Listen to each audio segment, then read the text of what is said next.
Zahvaljujem, pre svega dobar dan svima. Veliko je zadovoljstvo da budemo danas ovde i da na jedan simboličan način otvorimo i ovu zadrugu, ali i pijacu uz pomoć i podršku Britanske ambasade, Kancelarije Evropske unije na Kosovu, naših prijatelja iz Međunarodne organizacije za migracije IOM i naravno opštine Gnjilane i predsjednika opštine Gnjilane gospodina Hazirija, jer ovo je dobar primjer onoga šta treba u stvari da bude naš posao i prioritet u našem radu. A to je da upravo radimo zajednički udruženim snagama na kreiranju uslova da naši građani imaju mogućnosti da žive od svog rada.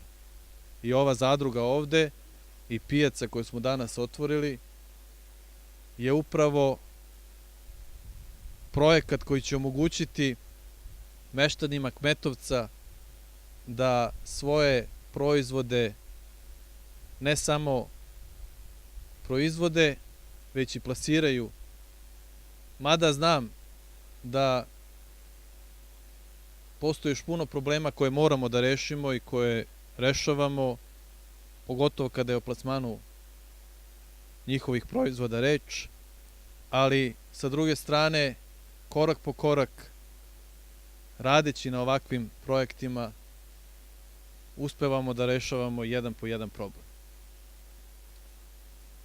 Kao što vidite, mi smo uz podršku i Britanske ambasade i Kancelarije Evropske unije, IOM-a i opštine Gnjilane omogućili da napravimo ovu zadrugu, ali nećemo stati na tome i meštanima Kmetovca vrlo jasno poručujemo da ćemo gledati da i ove uslove koje danas stvaramo u budućnosti unapredimo i učinimo ih bolji, da zajednički radimo da zadruga se iz dana u dan razvija i to mora biti naš prioritet. Danas smo ovde da vrlo jasno kažemo da će ne samo u Kmetovcu, već svuda tamo da imamo mogućnosti zajedno sa svim našim prijateljima raditi upravo na ovakvim i sličnim projektima. I to će biti naš najveći uspeh u radu. Zato još jednom zahvalnost na poverenju koje ste nam ukazali kada smo vam u razgovoru sa vama obećali da ćemo raditi upravo ovo i da ćemo implementirati sve ono što su negde vaši zahtevi koje je moguće realizovati.